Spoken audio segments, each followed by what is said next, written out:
before this information was found. You understand that, sir? Yes, sir. Any questions, sir? No, sir. Mr. Hagerman, you may proceed, sir.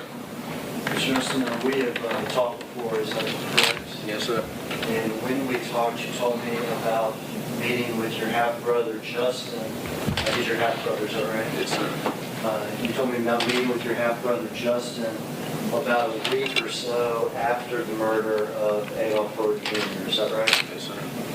You told me at that time that he gave you a car, is that right? Yes, sir. You told me at that time he also gave you his cellular telephone, is that correct? Correct.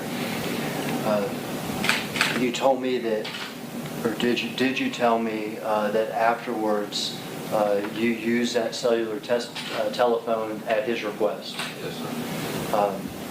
Did you describe to me a scenario in which you would place one phone up to another while Justin was on another phone for the benefit of his parole or probation officer?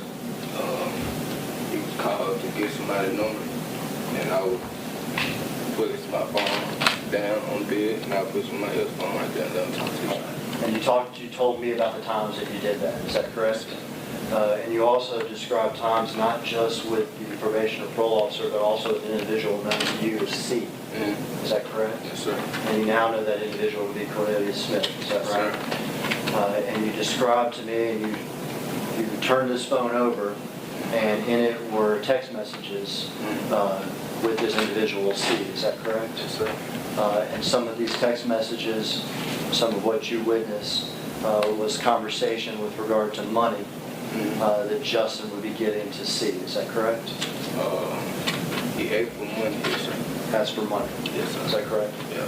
He was asking for money from somebody else, from somebody else. Okay, and that somebody else was referred to as Unc, is that correct? Yes, sir. Okay, so this would be money that C asked for from Justin that Justin was going to get from Unc. Yes, sir. Is that correct? You described all that to me. Yes, sir. You've also looked at some photographs that included one of your half-brother in a particular outfit, and you identified Justin Johnson, your half-brother, in the photograph. Yes, sir. Do you understand that one day you may be called to testify in a trial on this matter? Yes, sir. Did you tell the truth that time? Yes, sir. Have you told the truth with me? Yes, sir. No further questions, Judge. Thank you, Mr. Hagerman. Mr. Corby, you have any questions of DeMarcus Johnson? No question. Thank you, Judge. Mr. Marcus Johnson, the felonies that you pled guilty to, accessory after the fact, is a Class E felony. It carries anywhere technically from 1 day to 6 years in prison. You understand that, sir? Yes, sir. You have agreed under what's called a hybrid guilty plea, State versus Mailer and Hicks, State versus Hicks, in which you're agreeing to plead outside of your range. You're not a range 2 offender.